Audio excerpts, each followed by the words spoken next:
começar a falar um pouquinho a respeito de visto, né? Que eu acho que é o propósito do podcast. Já que você morou nos Estados Unidos e todo mundo compara, né? Canadá e Estados Unidos, a dificuldade do visto de visitante para o Canadá é tão difícil quanto para os Estados Unidos, que hoje tem um índice de negativa, ainda hoje, né, alto, para visto americano. Para o Canadá é a mesma coisa? Como é que você vê, Renata, pela sua experiência? Eu acho assim, o tipo de processamento do visto americano é diferente. Por exemplo, para o Canadá, dificilmente você vai ser chamado para entrevista. Nos Estados Unidos, você passa por uma entrevista.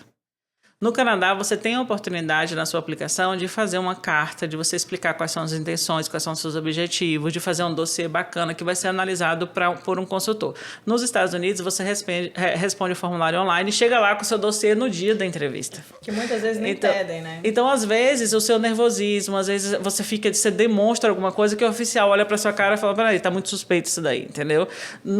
Para o Canadá é diferente. Agora, não significa que eu não tenho o número de índice de aprovação nos Estados Unidos, mas o que eu vejo no Canadá existe uma possibilidade, até mesmo de uma negativa, de você solicitar uma explicação, de você pedir uma tip, de você receber informações, de você se preparar melhor para uma segunda aplicação. E nos Estados Unidos é meio assim, foi negado. Assim, não. Eles não te dão nem explicação. Entendi. Então, essa coisa de você ter uma explicação, de você poder falar, não, peraí, esse foi o ponto que o oficial viu. Vamos refazer dessa forma, porque aí você vai aumentar a sua chance de aprovação. Então, eu acho que isso conta ponto positivo para o Canadá. Entendi. Outra coisa, a forma como o Canadá vê o imigrante, vê as pessoas, eu acho que é com muito mais respeito. Com certeza. Eles têm muito mais respeito pelas pessoas que estão aplicando, que estão vindo para cá. Até mesmo a carta de negativa é extremamente educada. É tipo assim, obrigada pelo seu interesse. Nossa. É desse jeito. Obrigada pelo seu interesse pelo Canadá, mas nesse momento você não conseguiu provar isso, entendeu? Tipo assim, eu acho que isso é legal de trabalhar com o Canadá. Isso é bom as pessoas saberem dessa possibilidade da TIP, saber os motivos. E até assim, eu que estou aqui em Londres, né, 2 horas dos Estados Unidos, a gente sempre vai e volta, né? Então vê dos dois lados. E agora, a gente sente exatamente essa diferença de tratamento, né? As perguntas. Eu voltei agora 2 semanas atrás, estava viajando e voltei. E aí, aqui no Canadá, né, na fronteira, ele foi me perguntar o que vocês fizeram, quando passaram fora, o que trouxeram. E aí teve uma pergunta sobre o quanto a gente tinha trazido, que a gente deu uma resposta assim, nossa, você trouxe o quê? Trouxe uma bolsa, tem água a declarar? E a gente falou, não. Aí ele, não tem água a declarar. Você trouxe a bolsa, que meu marido na hora se confundiu. Nossa, o oficial da imigração lá, ele passou 10 minutos explicando pra gente. Olha, deixa eu aproveitar a oportunidade e ensinar pra vocês. Olha, quando você ficar até 48 horas fora, você pode dizer, né? Ele começou a dizer tudo. Ele deu uma aula lá, eu digo, nossa, aquele garoto, entenderam? Tem alguma pergunta? Não, tá tudo certo, obrigado. E aí, passou.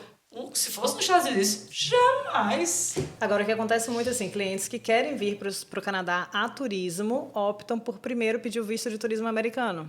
Uhum. E às vezes eles perguntam a nossa opinião a respeito disso. A minha opinião a respeito disso é: o seu propósito é visitar os Estados Unidos ou o Canadá? Pede o visto do país que você quer ir. Por quê? Entendi. Porque o Canadá e os Estados Unidos têm um sistema interligado. Então, se você pede uma aplicação dos Estados Unidos e não tem essa possibilidade de apresentar toda a documentação, carta de intenção e etc., e só recebe um não, quando você pedir do Canadá, já vai estar uma luzinha vermelha para você.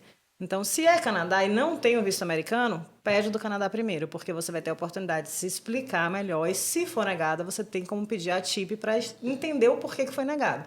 Então, eu acho que quando as pessoas tiverem essa dúvida, se o objetivo é Canadá, pede do Canadá. Adorei essa dica, adorei. E principalmente porque depois que foi aprovado o visto canadense, aí você pode solicitar. pedir, não, Paulo, eu quero ir logo pro Canadá, porque a entrevista tá demorando muito. Também tem esse problema, a entrevista tá bem...